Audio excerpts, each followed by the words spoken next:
I have been where we go as we die. I know that. And I'm not afraid of that. And since I really believe in prior lives, unlike some of the people you hear who've had near-death experiences who say it was so beautiful. I don't know why I came back. My attitude, as strange as it sounds, is, hey, the minute I have to go, I'm coming right back. I love living. My guest today is Lewis Brown Griggs.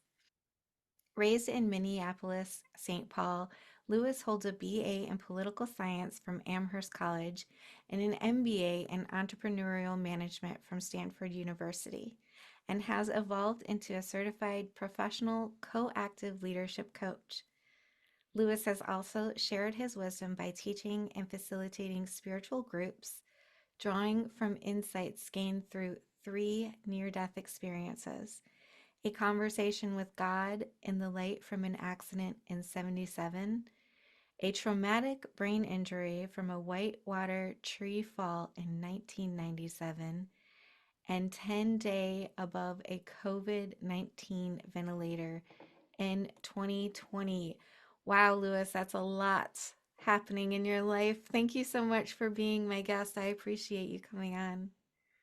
My pleasure. It's really fun just to be with you. And I love sharing these mostly because of what I've learned, not what happened to me, because I kind of make a joke out of it, but I'm sort of serious. You'll hear why I just needed to get hit this hard in order to learn what I was lucky to learn.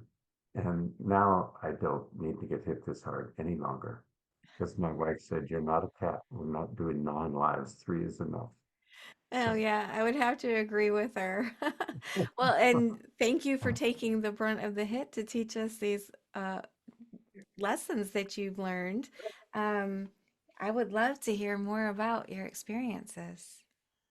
so I'm going to also try to share them in a way that it's useful for you, the listener, because it's very important that we all learn whatever we need to learn from whatever crisis we've had in our life. And that never makes us glad that that crisis happened.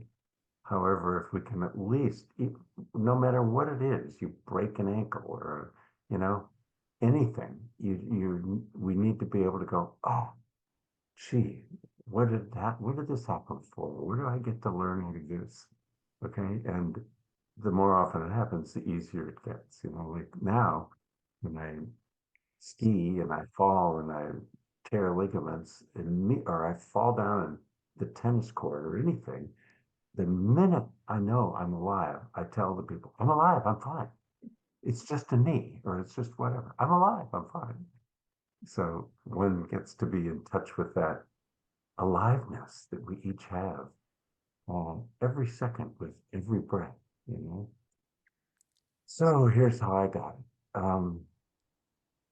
Let's start with how I was raised because it becomes totally relevant to the reason I was called in the first one. Um, I was raised as a 14 generation all English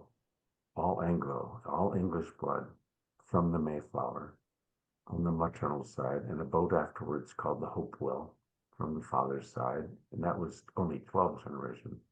But in both cases, can you imagine the righteousness, the natural human bias of making sure they slept only with an Anglo, all 14 generations, not just another white? Because remember, if you were from Italy, were you really as white as we are from England? I don't know what they thought about Scandinavians who are even whiter. I see that in you, Tia. And, and so, nevertheless, that's how I was raised. And they are so proud of after about 6 generations in Connecticut. Um, the entrepreneur moved to Minnesota and helped create the state, not all by himself. There are 5 or 10 such entrepreneurs. And he created all the food distribution west of the Mississippi, and he owned most of what's now called the land in the state of Mississippi, or so he thought. And they were also so proud of not believing in slavery. He was the colonel in the Civil War, and his name was Chauncey Griggs. And, and yet, with all that pride that they had, can you imagine how it felt for me never to hear one word about what happened to Native Americans? No. So all of us have histories. All of us have histories. And all those histories somewhere back included the male. This isn't bragging for the male, it's the opposite. The male controlling or the male dominating or killing or we all have negative histories somewhere in our human past. And let's hope they all end soon because what we see now around this earth is tragic. And oof. Anyway, so with that upbringing, um, I moved here to the West Coast after Amherst College. I fell in love with my high school girlfriend who was here in law school, and I could easily move from public television in Boston to public television in San Francisco in a U-Haul truck with my dog and all the way across the country. But right after I got here, I continued to feel in my late 20s like I didn't really know what I wanted to do when I grew up, you know? And if all of us are capable of smiling about mm, male brains don't quite get as conscious until late 20s as female brains do earlier, right?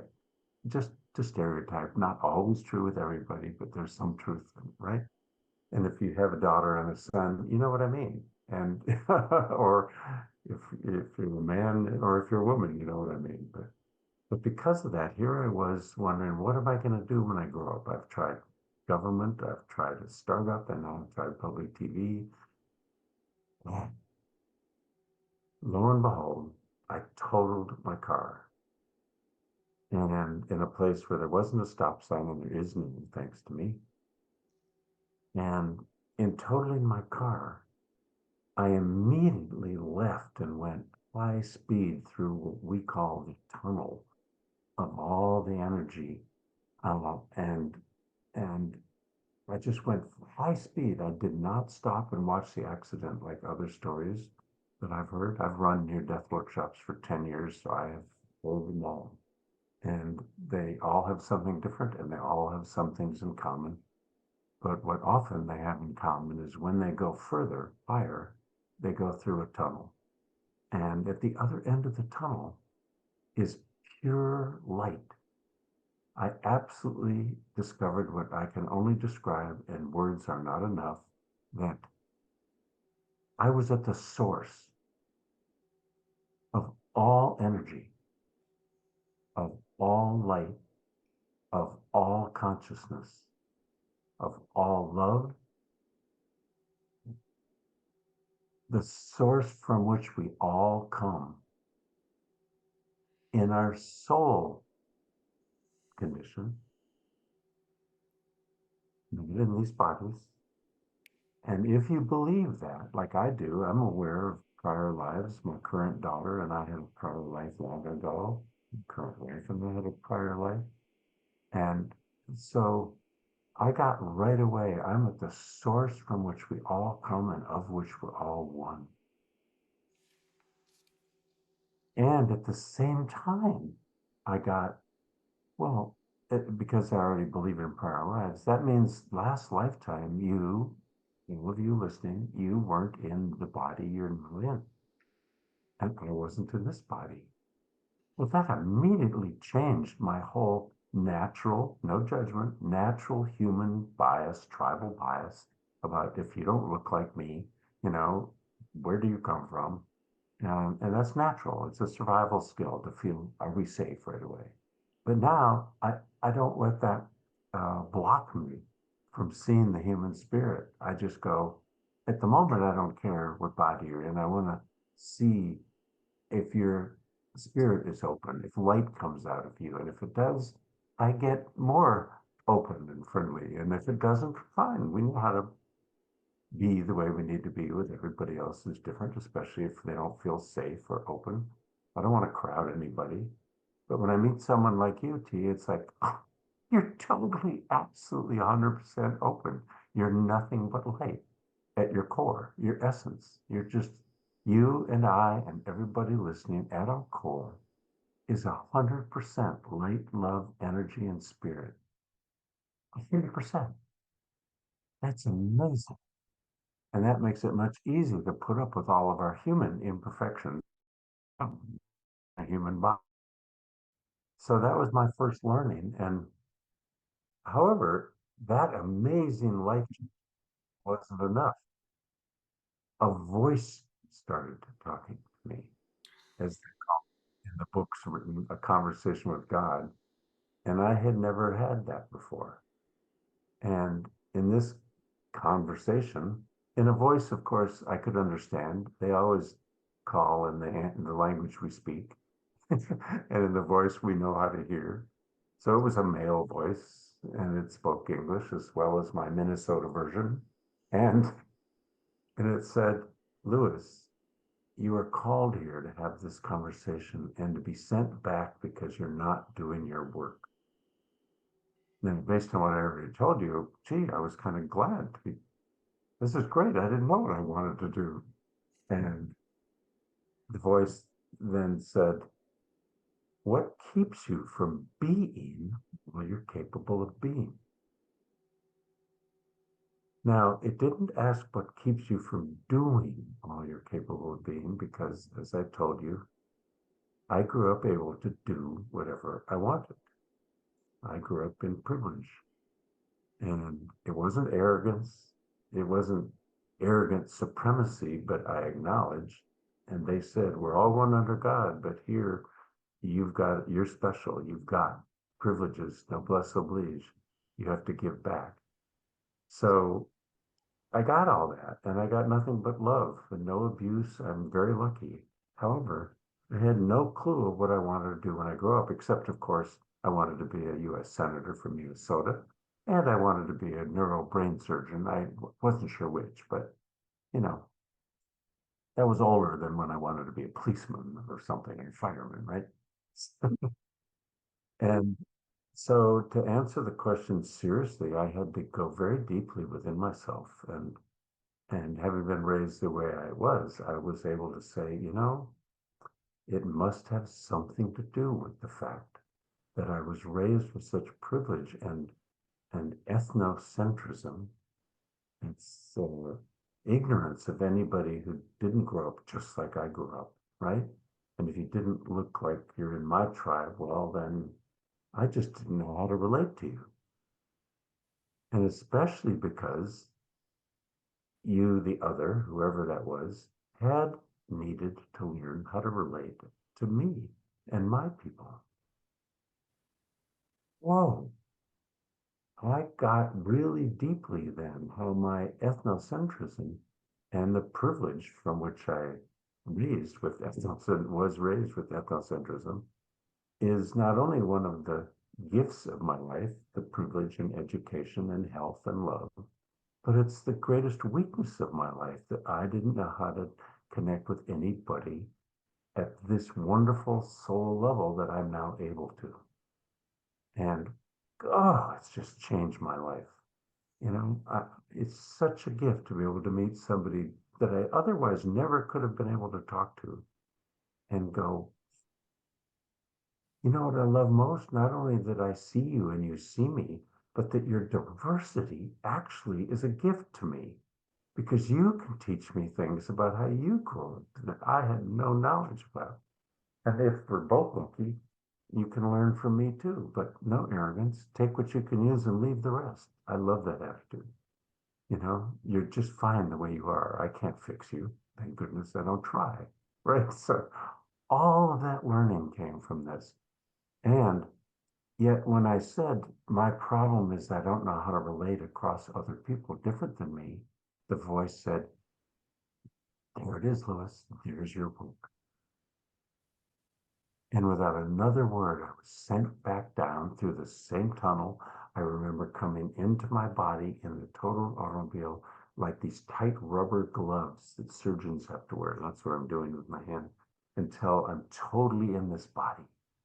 And once I totally got in this body, this this light left the car, and I looked around, and I walked out of the car with no physical damage in this case. And an ambulance had just arrived, and I had to say to them, "There's no problem." And they took me anyway to find out there was no problem. And I never could talk about what happened. It was way too weird to express it to people back then. This was March 11th, 77. I'm giving up my age by saying that. Okay. There I was in the light, and I was sent back down this tunnel into my body, and suddenly life changed.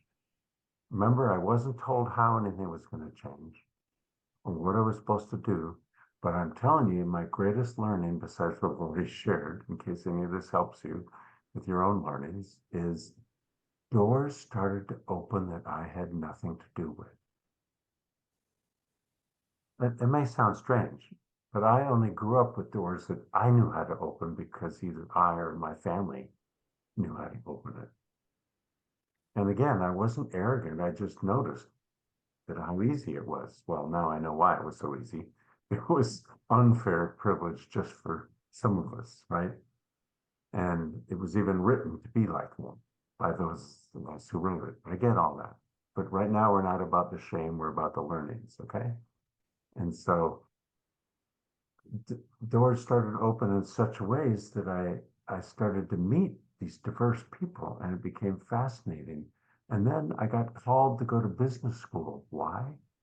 Because I needed to learn the language of people in the workplace with whom I was going to communicate to help them learn how to value all the diversity of all of their employees and everybody with whom they work and live.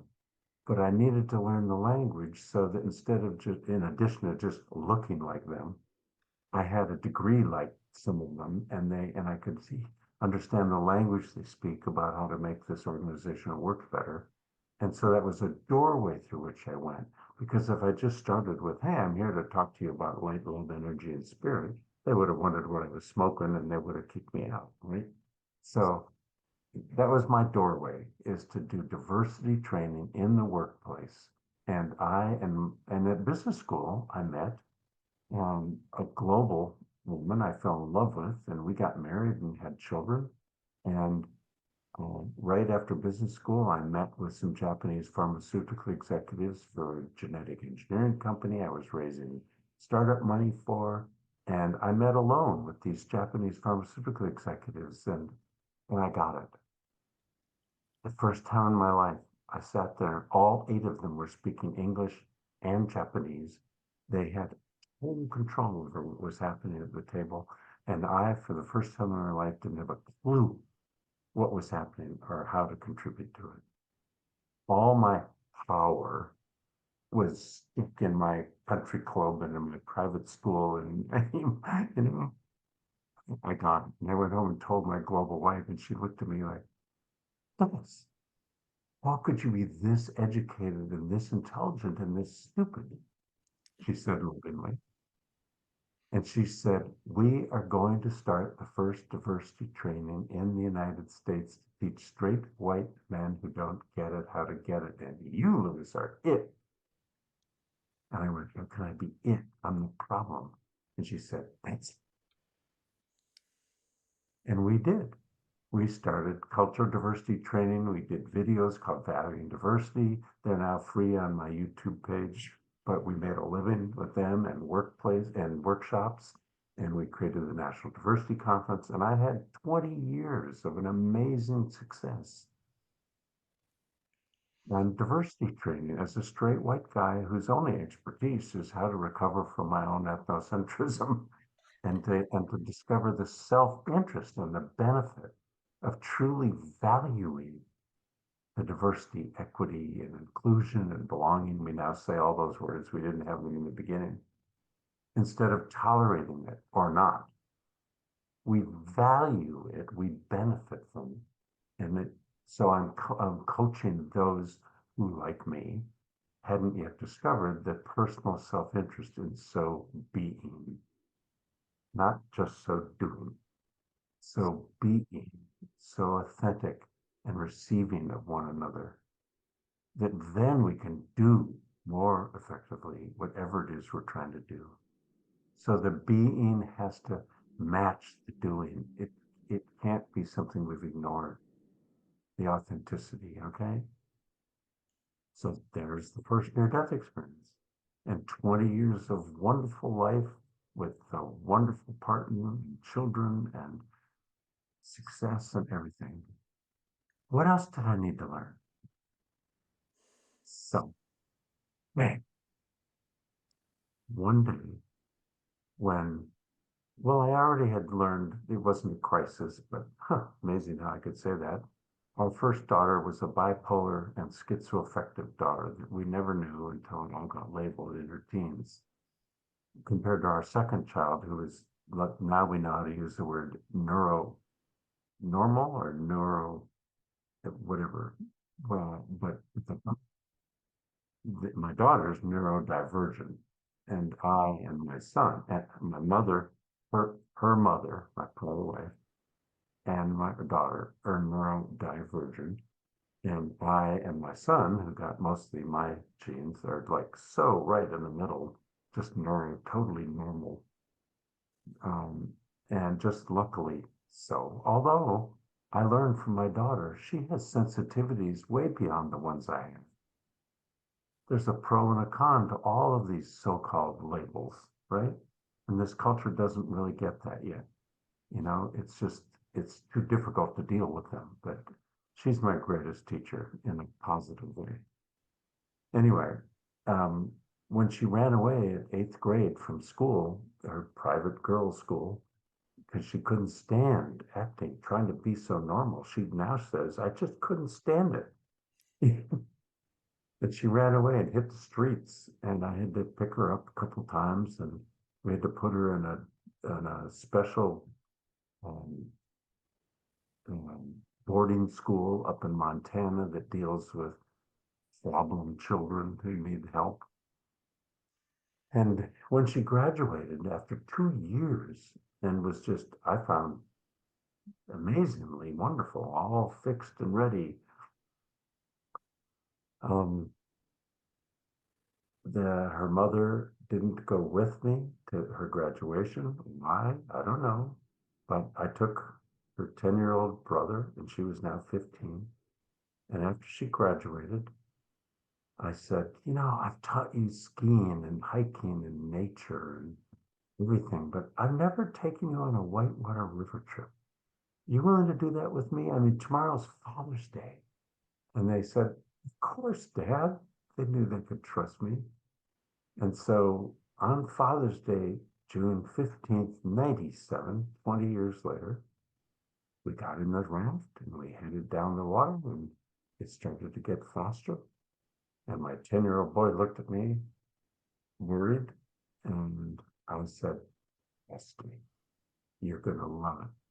And now we laugh when Dad says, trust me, because they know they can, but this was one moment when it all backfired. Now, I have no memory of what I'm going to tell you now. I'll tell you the learnings afterwards. But a 100-foot tall tree fell off the edge of the river and landed on my head in the raft and my son's head as we were going by. It was such a tragic accident, even though we both lived through it, but it was such a dramatic accident, a better word, that it was in all the newspapers in Montana. It even was in the San Francisco newspaper where we lived and on TV in San Francisco that this and so without any memory, I'll tell you that what did happen was that not only was my head stuck under the tree on the edge of the raft, fractured skull, blood and pus all over, my son's head was crushed from the same tree, fractured skull, face down and drowning in the bottom of the raft.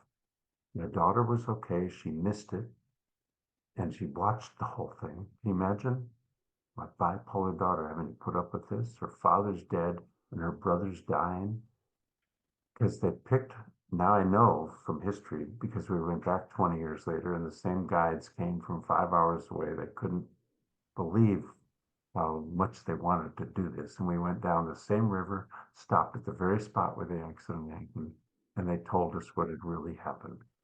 And what had really happened was that they saw my son drowned face down in the bottom of the raft because the tree now is holding the raft still and the water is going by because the roots were still connected to the ground, sort of, if that makes sense. So the raft was stuck in the middle of moving water.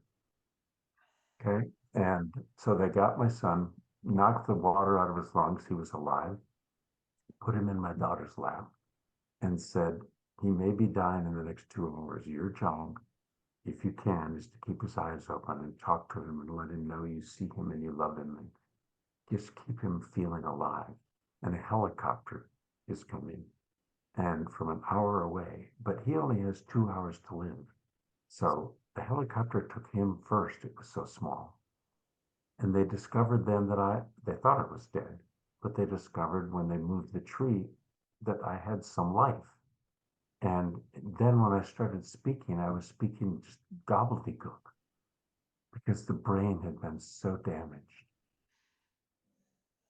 And so when they discovered I was alive and the helicopter came back, they took me back to ICU. And in the ICU, I was in a coma for 8 days. My son was only in a coma for 2 days, and he came out, and he needed special treatment in a school, but it worked. He got special treatment, and now he's fine. They discovered I had much more serious brain injury, and because when I came out of my coma after 8 days, I didn't even know who was in my room. My parents, my wife. Who are you, and what am I doing here? And yet gobbledygook came out of parts of the brain that thought it was working. Like, I have to get back to work. Well, just crazy talk. So they flew me back to San Francisco and put me in hospital that took 3 years of brain injury recovery. And luckily I didn't have to live there for 3 years. The bad news for my wife was she had to take me back and forth every day for the first year and a half, and then 3 days a week for the second year, and finally 1 day a week for the last 6 months or something like that. But I remember the whole process of going through trying to walk and read and talk efficiently and remember what I'd read. I had to go through everything. I'll never forget how when they held up a picture of a giraffe in a truck and said, Lewis, do you know what these are? And I wasn't sure.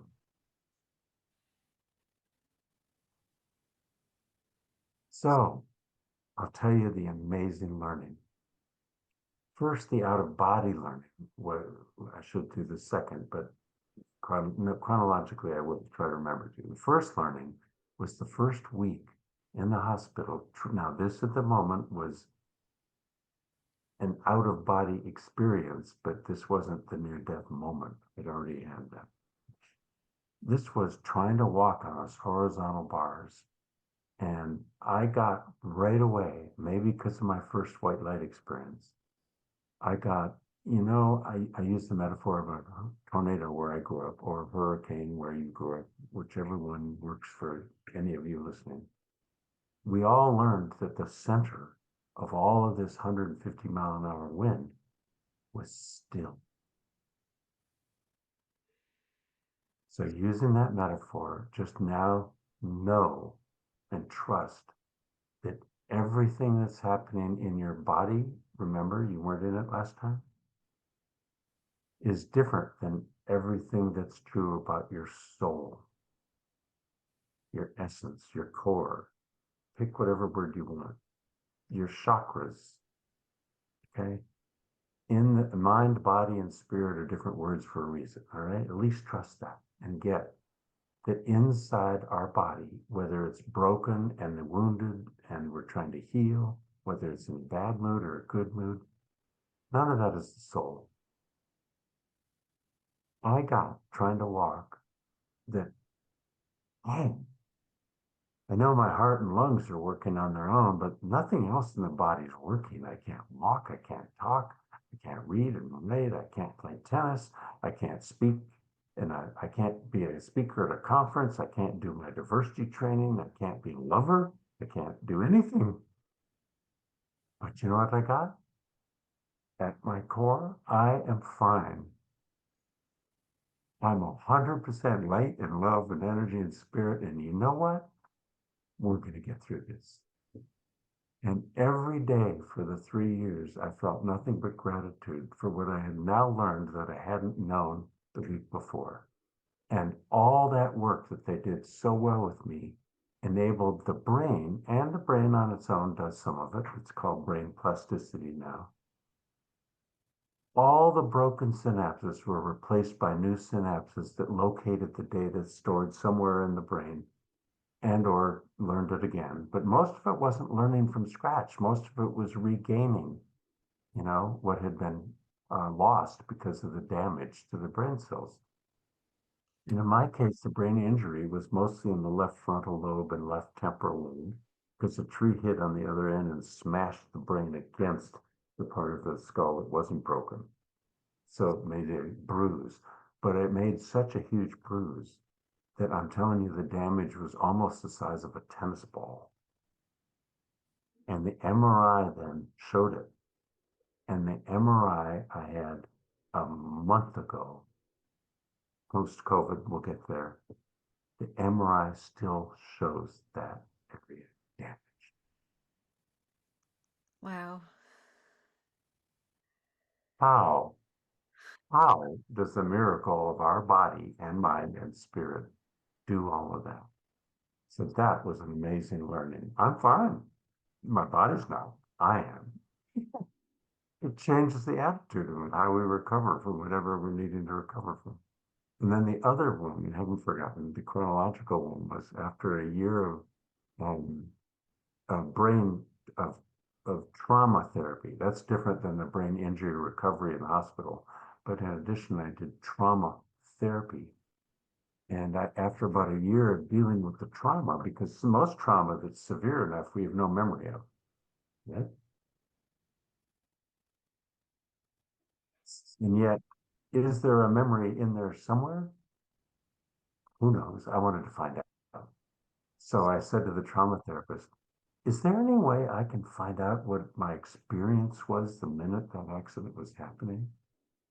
Now that I'm maybe well enough to be able to tolerate it, thanks to both the recovery and to the trauma therapy. And she said, yes. And I was put in touch with Peter Levine, who's one of the head of therapy, therapy in this, of trauma therapy, sorry, in this country. And I was put up on stage with him in San Francisco at his national conference with all of the trauma therapists from around the country. And he said, hello, what can I do for you today? And I said, I would like you to take me back to the river at which my second near-death experience happened and my brain injury happened when the tree landed on my head. And he said, hmm. And I said, I want to see if I can remember any of it. And he said, close your eyes. And he did a mild hypnosis of me. And I started to feel what it felt like to be hit by this tree and now to be on the verge of maybe dying. And all I cared about was trying to survive. That's all. That's what our body, mind, spirit does. All we want to do is survive. Number one, nothing else matters. And once I realized, this may sound strange, but once I realized, oh, I'm alive, I'm still crushed in this tree on top of my head, right? Blood and pus and fractured skull. But I was alive. And I started crying on stage in front of 350 people and went, "Where's my son? What happened to Ian?" As any mother or father would do. And I got somehow he was alive. Did I overhear what happened and they put him in my dog? I don't know. I don't know. But I got just the feeling. You don't have to, he didn't help me regain the memory of the specifics as if we watched it. What I got was the feeling in it.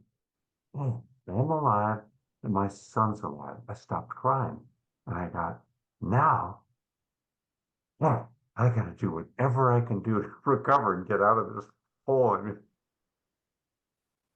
I'm not kidding. You call that what you will, in body, out of body consciousness. I don't know, but it was amazing. In addition to the first one, which is, I'm fine, even though it's taken me 3 years to get ready, one day at a time.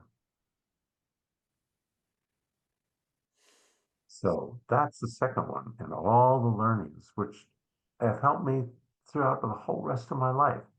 Because in the first one I got, we all come from the same source, we're all one. And this one, I got a clearer example of, well, everything else has been taken away from me except life itself, and I'm just fine. It's beautiful. And it's even as if when I was first chosen, I was not only chosen because I was the ethnocentric problem, I was chosen because I had the brain and the intelligence and the luxury and the privilege and the education to go do everything I did so successfully, driven by the being, not the doing, driven by the spirit of what this was about.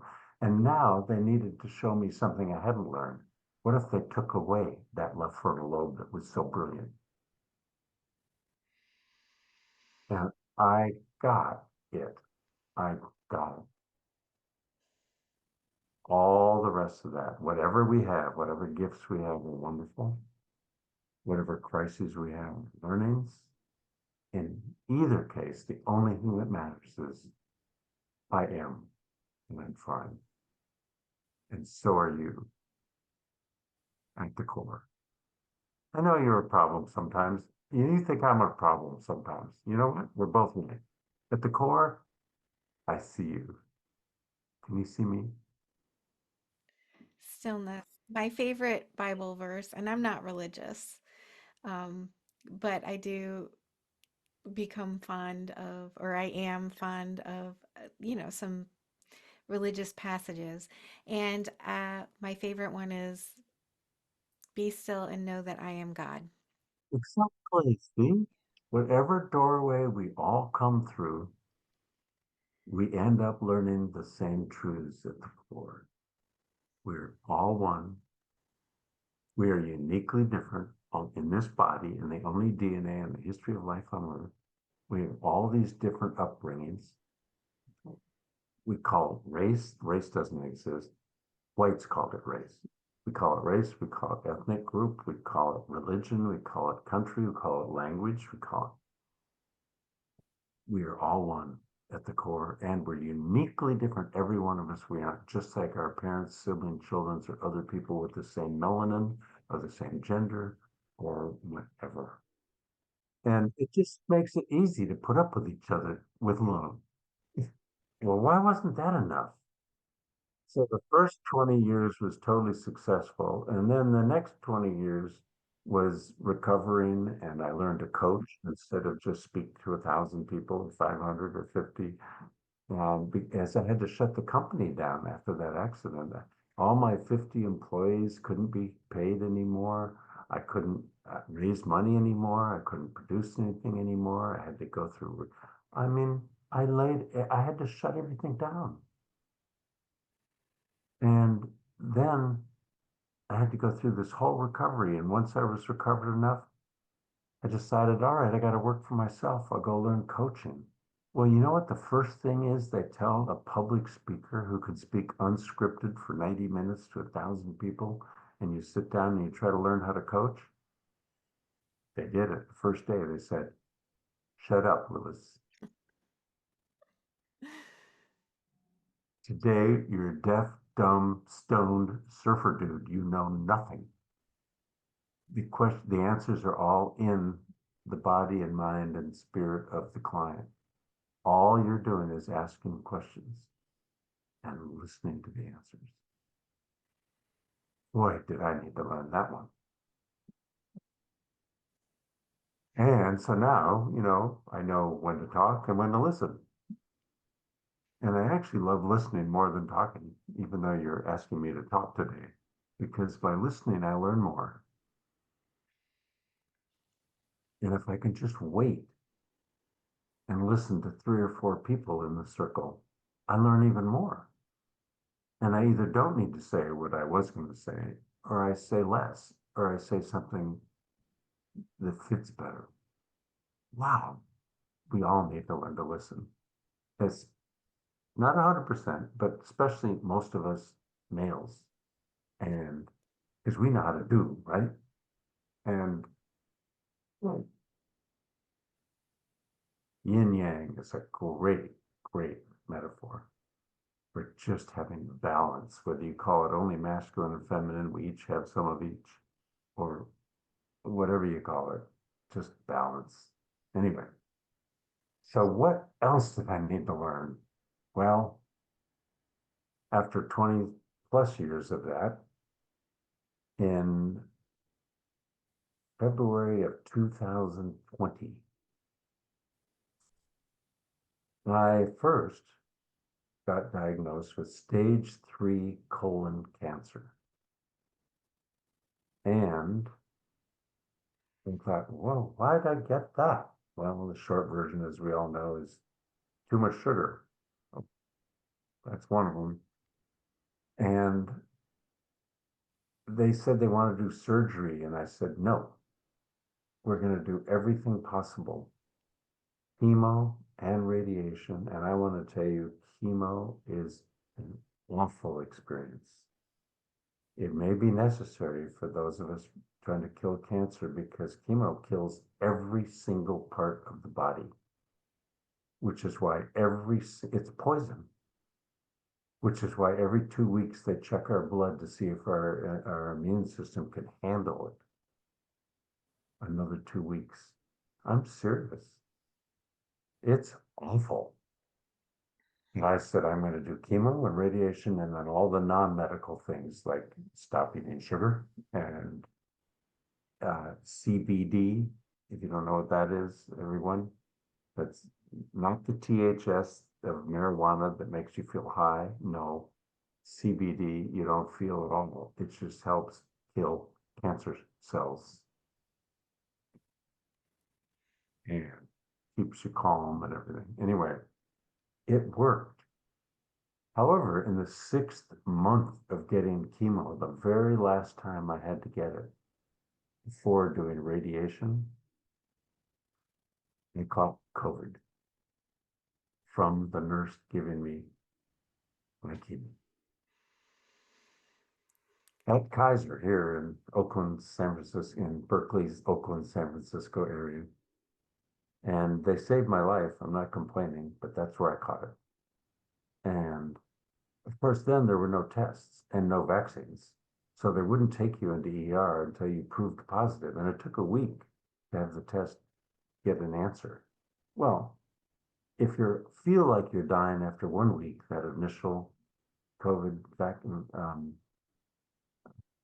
virus, I'm telling you that by the end of the second week, it's totally attacking you. And that's why most people were dying after 2 weeks. I'm not kidding. My first cousin did. You all maybe know someone who died in the first one. It was terrible. And by the second week, I could hardly breathe. And after 6 months of chemo, I could hardly do anything. My poor wife had to take care of me totally. They took me in once it was positive and they rushed me into ER. And very quickly, I was put under a ventilator. I tried to breathe and I couldn't. They tried forcing air.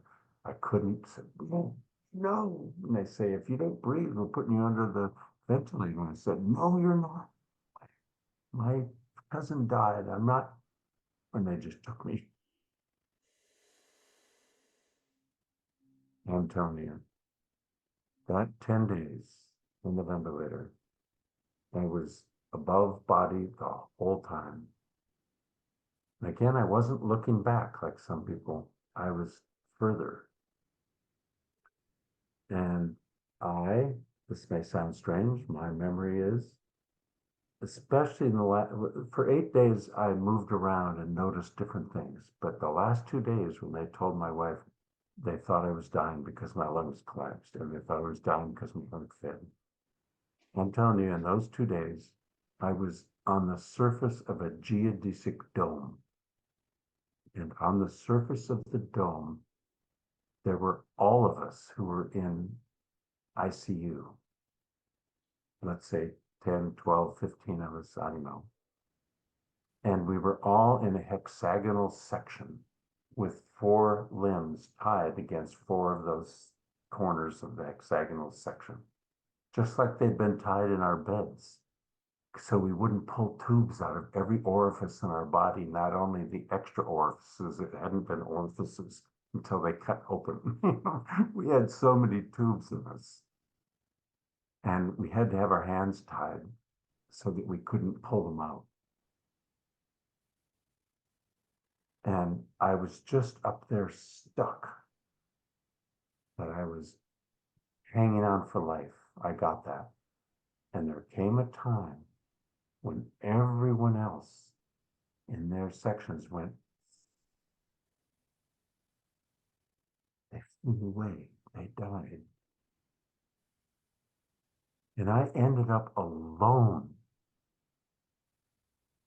on the surface of this geodesic dome and hanging on for dear life, knowing where I go if I die. I'm not afraid of death, but I know what it feels like when I'm about to die.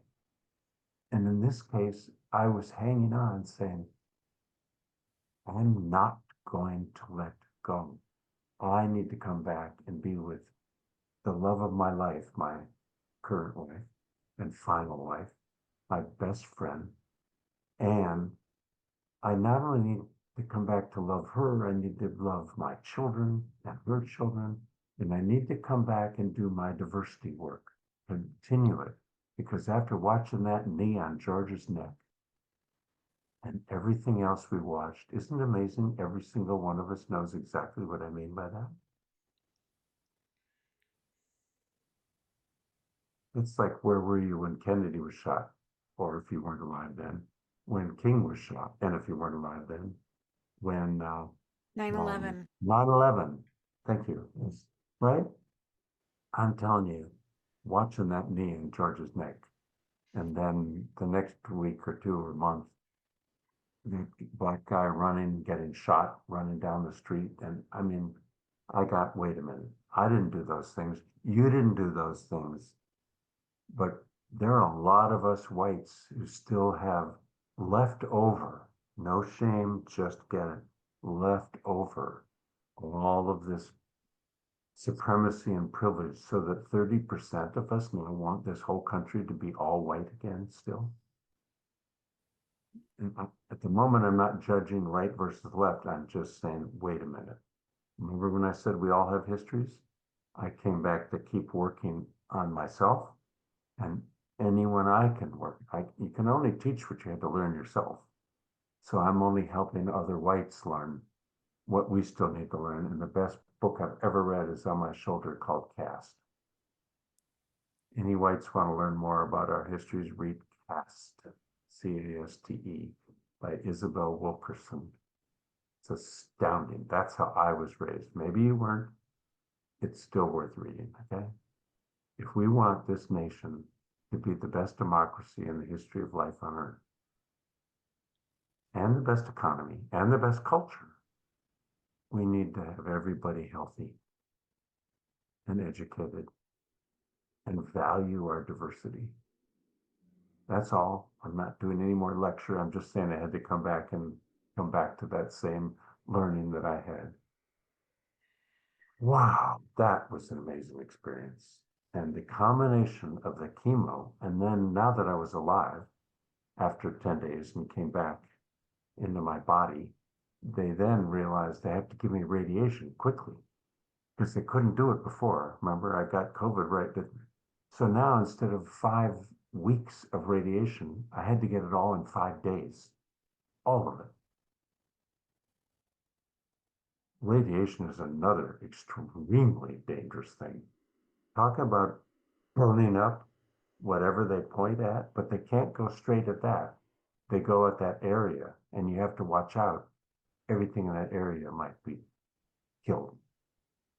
Oh, so I have side effects of chemo and radiation and COVID and long-term COVID and brain fog and neuropathy and a bunch of other things you don't even want to hear the list of. And you know what?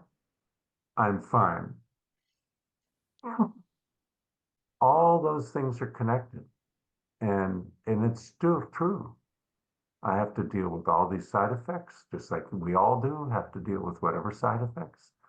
And the body's not perfect. It does get older too. See? And you know what? At the core, I'm fine. Sometimes I'm 25, sometimes I'm still 55, but the birth certificate says I'm 105 or whatever.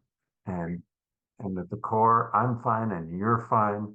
And oh, I'm so grateful for all these lessons. And I'm sorry it had to get hit so hard. I'm going to try not ever to need to get hit so hard again and take what I can use and leave the rest. When you were holding on to the geodesic dome, you knew that you could possibly die at that point in time, right? Absolutely. Did you feel like you were dead any of the other times? Did you think to yourself, am I dead? Yeah, in all three. Yeah. And then I realized that's why they call it near death.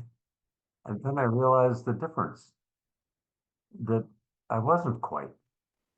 I have been where we go as we die. I know that. And I'm not afraid of that. And since I really believe in prior lives, unlike some of the people you hear who've had near death experiences who say it was so beautiful. I don't know why I came back. My attitude, as strange as it sounds, is hey, the minute I have to go, I'm coming right back. I love living. Yes, that's rare. Usually people say I'm never coming back, but That's right. Coming back. I can tell speaking to you that you are so full of joy and energy and light and love. I can understand that you really do truly love this I just life on this planet. I love living and I love loving. I love loving your child when I see him or her at age 5 in the airport. And I just look and go, wow, you made that miracle. Congratulations. And yes, I love our children. I love each other if we're both open to love in that broader way we say it at the soul level, you know.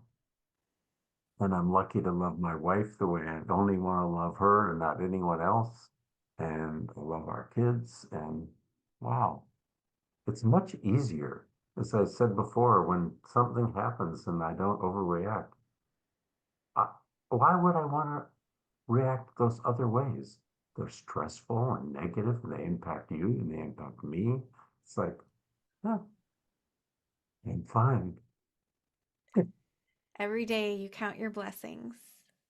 Yeah, and I don't mean it in the old privilege area where I could do whatever I want. I can't do whatever I want. Lost all the money I made. I'm on Social Security, but I'm alive, and I love, and I love talking to you today. And it's so wonderful you're doing this because you are doing this not only for yourself, but for each of us and for each of the people listening. Anybody who's listening and watching you can see not just that you're smiling, you're not faking a smile to be politically happy and polite. No, your light is shining through your eyes and we can feel it. Thank you. Well, thank you. Thank you. We talked earlier and I told you a little bit about my story and really it's because of stories like yours that have gotten me to this point. So um it's my calling. It's what I'm supposed to be doing, but I couldn't do it without your story. So thank you. I appreciate that. Gosh, I just words don't even, I don't have words to express how I much know. gratitude I have. Same, same. Someday I hope we meet face to face because then you know what? We don't just smile at our eyes, we hug. Do you ever go to an IONS conference? I used to go to all of them and I don't any longer. Yeah, I've spoken there at Ions 3 times. Yeah, I think I'm Yeah, gonna go. once to the whole group and then the other 2 times in a seminar, you know. Well, Yep, you're a fantastic storyteller. So to have your story and then your flair in the story, just it really gets across well to, to everyone, I'm sure, the audience, whoever's I hope. listening, wherever it is. I Um, hope because it's not about me, it's about whatever you can learn from it yourself and learn how to learn in your own experiences. That's the benefit of these stories. yeah, Is to definitely. learn I feel like they're a gift from God or the universe or whatever whatever word you you have call for it. it to so that we can help each other. Absolutely. I hope we all learn it soon. So do I. And thank you for not only just sharing your story, but the wonderful things that you're doing to celebrate diversity. Yeah, I'm trying to enhance our consciousness Yes. and our behavior, our being and our doing. And then the one group I love being a part of, in case any of you want to join one, it's called the Conscious Leadership Guild. And all of us who've been successful once at doing are now really loving the experience just to be authentic with one another and learn with one another and from And if my viewers wanted to reach out to you, how can they find you? them. You can go to LinkedIn and Lewis Brown Griggs, all 3 names, and I'll come up. They can go to Facebook and all 3 names, Lewis Brown Griggs, and they can even go to YouTube and all 3 names. And at YouTube, you get the best treat. You get all these near-death issues and another wonderful one I was part of called Beyond Our Sight. Seriously, you too, Tia, ought to go watch that because every one story is amazing, but when you pack a few of them together, it's even more spiritually meaningful. But also, all my diversity videos are there, free to watch. 23 award-winning diversity videos back then in the 80s and 90s. They're all there. And um, it's a treat. There's lots of good stuff there. So either Facebook, LinkedIn, or YouTube, and in all cases, just Lewis Brown Griggs. Well, that's amazing that you've made that material available for free. Thank you. I just have so many thanks for you. Thank you for everything. And do you have any last words of wisdom for my viewers? Yes, just like I learned in coaching to ask questions of the other because the answer's within, without me or anyone needing to ask any question each of us has for ourselves, we need to know the answer is within. The answer doesn't come from outside.